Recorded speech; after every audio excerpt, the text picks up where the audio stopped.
रूस के उत्तरी हिस्से में स्थित उस इंटरनेशनल स्कूल में उस दिन सब कुछ सामान्य था। सर्दियों की छुट्टियां खत्म हो चुकी थीं, क्लासेस दोबारा शुरू हो गई थीं और जापान की शैक्षणिक यात्रा की थकान अब उतरने लगी थी। 17 से 18 साल की वे किशोर लड़कियां, जिनके लिए दुनिया अब भी किताबों और मोबाइल स्क्रीन तक सीमित थी, अपने अपने बैग समेटकर वापसी की उड़ान में बैठीं तो उनके मन में बस एक ही ख्याल था, अब घर पहुंचेंगे, गर्म सूप पिएंगे और अपने बिस्तर में सोएंगे। भारत का नाम किसी के जहन में भी नहीं था। सच तो ये है कि अगर उस समय किसी ने उनसे पूछा होता कि भारत कैसा देश है तो ज़्यादातर कंधे उचका देती। किसी ने न्यूज़ में भीड़ देखी थी, किसी ने इंटरनेट पर ट्रैफिक की तस्वीरें, किसी ने बस इतना सुना था कि वह बहुत बड़ा और बहुत गर्म देश है। लेकिन उड़ान के कुछ घंटों बाद जब कप्तान की आवाज़ केबिन में गूंजी और उसने बताया कि मॉस्को के ऊपर अचानक आए भीषण बर्फीले तूफान के कारण विमान को वैकल्पिक हवाई अड्डे पर उतरना पड़ेगा, तब किसी ने यह अंदाज़ा भी नहीं लगाया था कि आगे जो होने वाला है वह सिर्फ एक इमरजेंसी नहीं बल्कि उनकी सोच का मोड़ बनने वाला है। जब कप्तान ने अगला वाक्य बोला, हम भारत की राजधानी नई दिल्ली में उतरेंगे, तो केबिन में एक अजीब सी खामोशी छा गई। कुछ लड़कियों ने एक दूसरे की ओर देखा। किसी ने फुसफुसाकर कहा, इंडिया? यह सवाल नहीं था, यह असमंजस था। शिक्षिकाएं भी चुप थीं। उनके लिए भी भारत सिर्फ नक्शे पर एक बड़ा सा हिस्सा था। रात के करीब 2:30 बजे विमान के पहिए रनवे से टकराए और उसी क्षण भारत ने बिना किसी घोषणा के उनका स्वागत कर लिया। जैसे ही विमान का दरवाज़ा खुला, सबसे पहली चीज़ जो महसूस हुई वह हवा थी। न बहुत ठंडी, न बहुत गर्म, बस एक अजीब सी राहत देने वाली। एयरब्रिज से बाहर कदम रखते ही उन्होंने देखा कि कुछ भारतीय एयरपोर्ट कर्मचारी पहले से खड़े थे। साफ सुथरे कपड़े, जूते चमकते हुए और चेहरों पर वह मुस्कान जो किसी औपचारिक प्रशिक्षण से ज़्यादा इंसानी लग रही थी। उनमें से एक ने हाथ जोड़कर नमस्ते कहा। यह शब्द उनके लिए नया नहीं था, लेकिन इस अंदाज में सुनना अलग था। फिर एक अधिकारी ने बहुत ही शांत और भरोसेमंद आवाज में अंग्रेजी में पूरी स्थिति समझाई कि मौसम सामान्य होने में समय लगेगा, कि वे लगभग 24 घंटे भारत में रहेंगी और कि एयरलाइन उनकी जिम्मेदारी ले रही है। इस पूरे समय न किसी ने आवाज़ ऊंची की, न किसी ने जल्दबाजी दिखाई। डर जो अब तक उनके साथ सफ़र कर रहा था, पहली बार थोड़ा ढीला पड़ा। इमिग्रेशन की प्रक्रिया शुरू हुई और यहीं पर उन्हें पहला गहरा झटका लगा। रात के 3 बजे का समय था, लेकिन एयरपोर्ट ऐसा लग रहा था जैसे अभी दिन शुरू हुआ हो। फर्श इतना साफ कि रोशनी उसमें झलक रही थी। ऊंची छतें, शांत वातावरण और हर चीज़ अपनी जगह पर। जब एक छात्रा की नज़र इलेक्ट्रॉनिक सूचना बोर्ड पर गई तो वह ठिठक गई।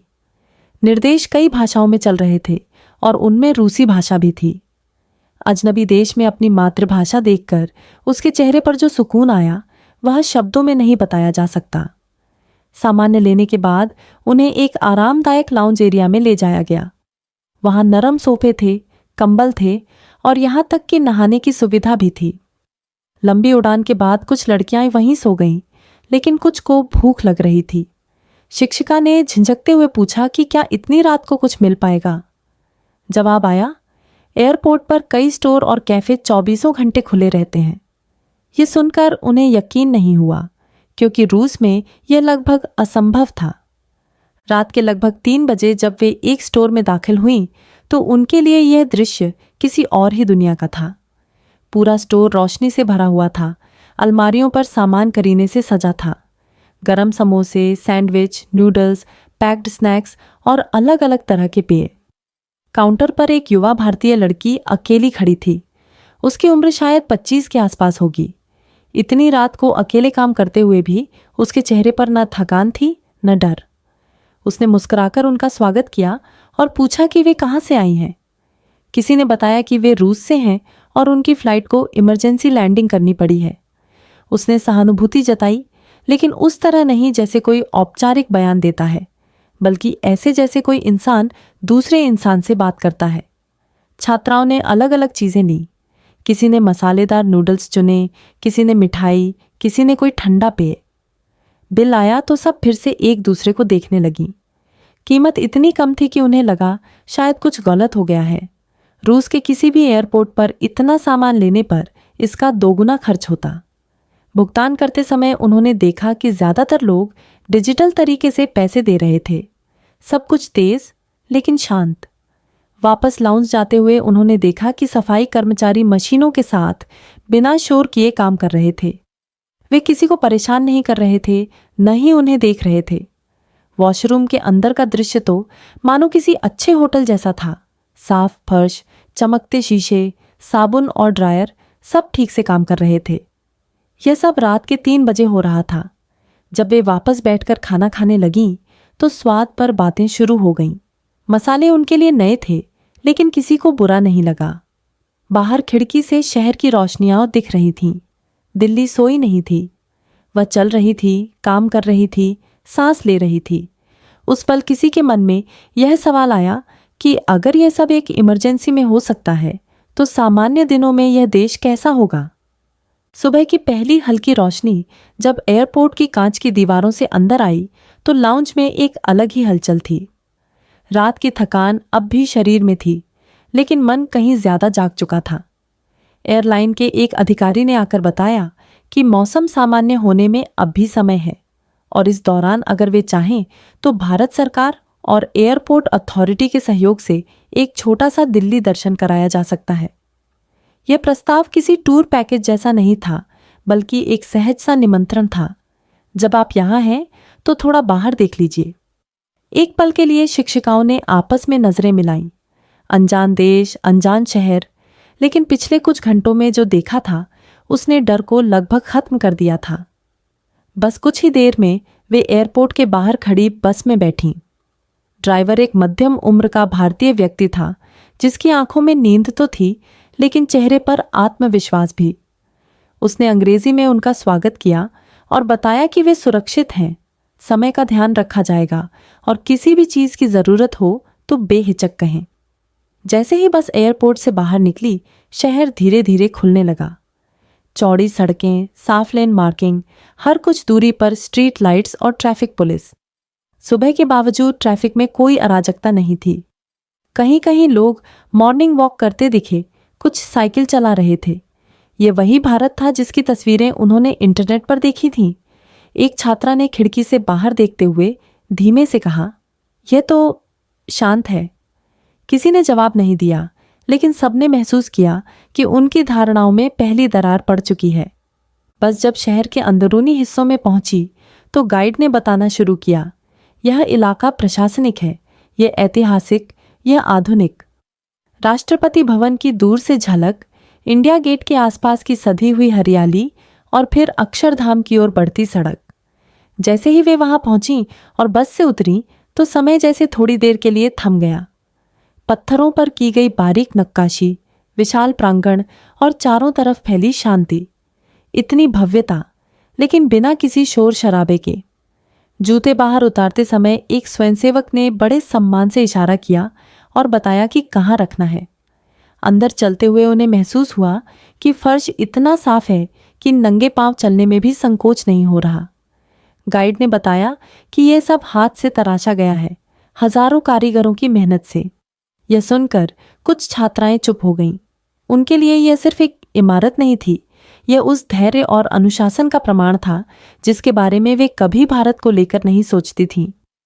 तस्वीरें ली गईं, लेकिन कई पल ऐसे भी थे जब कैमरे नीचे रहे और आंखें ऊपर। बाहर निकलते समय एक बुजुर्ग दंपत्ति ने उन्हें मुस्कुराकर रास्ता दिया। कोई घूरना नहीं, कोई असहजता नहीं, बस सामान्य इंसानी व्यवहार। दोपहर होते होते भूख लगने लगी और बस एक साधारण से रेस्टोरेंट पर रुकी। अंदर का माहौल सादा था, लेकिन साफ और व्यवस्थित। मेज पर एक एक करके थालियां आईं, दाल, सब्जी, चावल, रोटी और एक छोटी सी मिठाई। वेटर ने मुस्कुराकर बताया कि कैसे खाना है और यह भी कहा कि अगर कुछ पसंद न आए तो बदल दिया जाएगा। ये बात सुनकर शिक्षिका हैरान हुई, क्योंकि यहाँ कोई दबाव नहीं था कि यही खाइए। स्वाद नया था, लेकिन हर निवाले के साथ जिज्ञासा बढ़ रही थी। बिल आया और फिर वही दृश्य, कम कीमत, बिना किसी छिपे चार्ज के। बाहर निकलते समय एक छात्रा ने देखा कि किचन के पास सफाई कर्मचारी काम कर रहे थे और सब कुछ व्यवस्थित था। कोई जल्दबाजी नहीं, कोई गंदगी नहीं। इसके बाद बस कनॉट प्लेस की ओर बढ़ी। गोलाकार इमारतें, कॉलोनियल शैली और उनके बीच चलते लोग। भीड़ थी लेकिन धक्का मुक्की नहीं। दुकानों में युवा लड़कियां और लड़के काम कर रहे थे, पूरे आत्मविश्वास के साथ। एक कॉस्मेटिक स्टोर में सेल्स गर्ल ने बिना ज्यादा बोले उन्हें प्रोडक्ट्स दिखाए और फिर ईमानदारी से कहा कि महंगा वाला जरूरी नहीं है। ये बात कुछ छात्राओं के दिल को छू गई। बाहर जलेबी तलते हुए एक हलवाई को देखकर सब रुक गईं। गर्मा गर्म जलेबी खाते हुए किसी ने कहा, यह शहर अजीब है, ये तेज भी है और नरम भी। शाम ढलते ढलते बस वापस एयरपोर्ट की ओर मुड़ी। अब थकान फिर से लौट रही थी, लेकिन वह अलग तरह की थी, देखे हुए को समेटने की थकान। बस में ज्यादातर चुप थीं। कोई खिड़की से बाहर देख रही थी, कोई मोबाइल में तस्वीरें, लेकिन बात कम हो रही थी। एयरपोर्ट पहुंचते ही फिर वही व्यवस्था, वही शांति। रात होने लगी और रोशनी फिर से तेज हो गई। इस बार कुछ छात्राएं खुद ही टहलने निकल गईं। उन्होंने देखा कि टर्मिनल के एक कोने में भारतीय कला की प्रदर्शनी लगी थी। रंग बिरंगी पेंटिंग्स, मूर्तियां और उनके बारे में जानकारी। पास ही एक और 24 घंटे खुला स्टोर था, जहां एक युवा लड़का और लड़की साथ काम कर रहे थे, हंसते हुए, गाना गुनगुनाते हुए। भुगतान डिजिटल हुआ, बिना किसी परेशानी के। एक छात्रा ने उनसे पूछा कि क्या उन्हें रात में डर नहीं लगता। लड़के ने मुस्कुराकर कहा, यहाँ सब सुरक्षित है। ये वाक्य बहुत साधारण था, लेकिन उसके पीछे जो भरोसा था वह भारी था। उसी पल शिक्षिका के मन में एक सवाल उठा, सुरक्षा का मतलब क्या होता है? क्या सिर्फ अपराध का न होना या बिना डर के जी सकना? उस रात जब वे फिर से लाउंज में लौटीं, तो नींद आने से पहले एक बात साफ थी, यह भारत उनकी कल्पना से बिल्कुल अलग था और यह तो अभी शुरुआत थी। अगली सुबह जब अनाउंसमेंट हुई कि मॉस्को जाने वाली उड़ान अब दोपहर बाद ही संभव होगी, तो इस बार किसी के चेहरे पर घबराहट नहीं थी। उल्टा एक अजीब सी उत्सुकता थी, जैसे समय ने उन्हें एक और मौका दे दिया हो। एयरलाइन स्टाफ ने बताया कि अगर वे चाहें तो पास के एक सार्वजनिक पार्क और कुछ स्थानीय जगहें देखी जा सकती हैं। ये कोई 5 स्टार टूर नहीं था, न ही किसी तरह का दिखावा, बस वही जगहें जहां रोजमर्रा का भारत सांस लेता है। बस एयरपोर्ट से निकली और कुछ ही देर में हरियाली के बीच पहुंच गई। एक बड़ा सा पार्क खुले आसमान के नीचे फैला हुआ, जहां सुबह की धूप नरम थी और हवा में हल्की सी ठंडक। सबसे पहले जिसने उनका ध्यान खींचा वह था ओपन जिम। लोहे की साधारण मशीनें, लेकिन उन पर कसरत करते लोग असाधारण थे। एक बुजुर्ग व्यक्ति जिनके बाल पूरी तरह सफेद थे, पूरे ध्यान से एक्सरसाइज कर रहे थे। पास ही कुछ युवा दौड़ रहे थे, कुछ महिलाएं तेज कदमों से वॉक कर रही थीं। किसी के चेहरे पर जल्दबाजी नहीं थी। एक छात्रा ने गाइड से पूछा कि क्या इसके लिए कोई फीस लगती है? जवाब आया, नहीं, यह सबके लिए मुफ्त है। यह सुनकर वे एक दूसरे को देखने लगीं। उनके देश में जिम एक लग्जरी थी, यहाँ यह रोजमर्रा की जरूरत जैसा लग रहा था। पार्क के एक कोने में बच्चे खेल रहे थे, माता पिता बेंच पर बैठे बातें कर रहे थे। सार्वजनिक शौचालय के बाहर साफ सफाई का चार्ट लगा था, जिसमें लिखा था कि हर 2 घंटे में सफाई होती है। अंदर का हाल देखकर फिर वही आश्चर्य, सब कुछ व्यवस्थित, बिना बदबू, बिना अव्यवस्था। यह भारत का वह चेहरा था जो कैमरों में कम और जिंदगी में ज्यादा दिखता है। पार्क से निकलते समय एक छोटा सा दृश्य हुआ जिसने सबको भीतर तक छू लिया।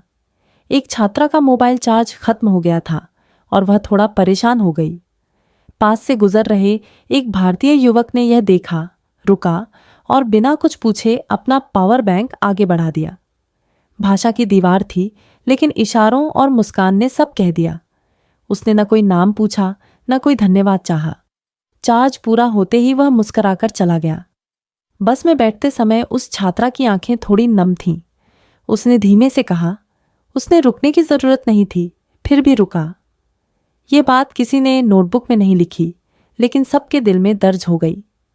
इसके बाद वे एक स्थानीय बाजार के पास रुके।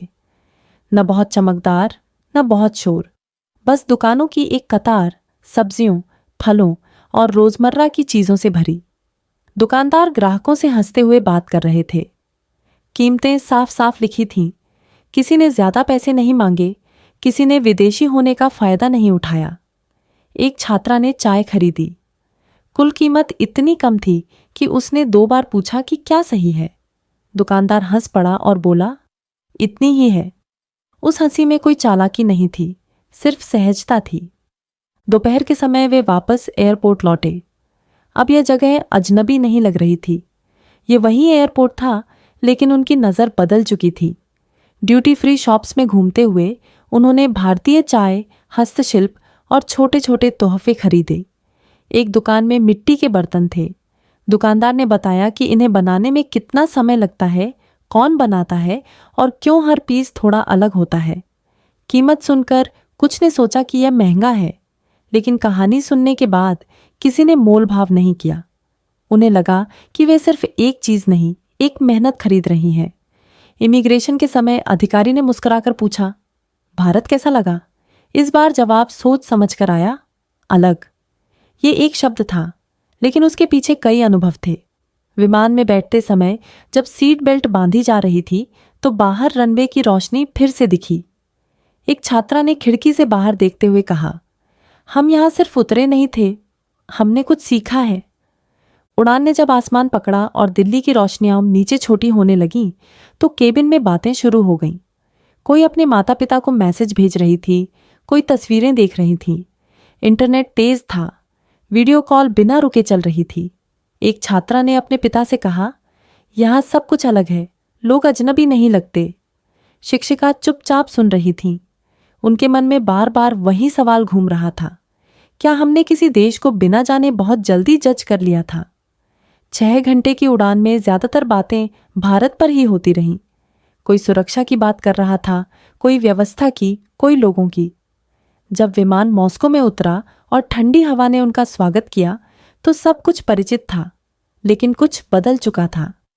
घर पहुंचकर जब उन्होंने अपने अनुभव बताए तो परिवारों ने हैरानी से सुना। यह कोई टूरिस्ट कहानी नहीं थी, ये एक इमरजेंसी की कहानी थी जिसने सोच बदल दी थी, और यह बदलाव अभी पूरी तरह सामने आना बाकी था।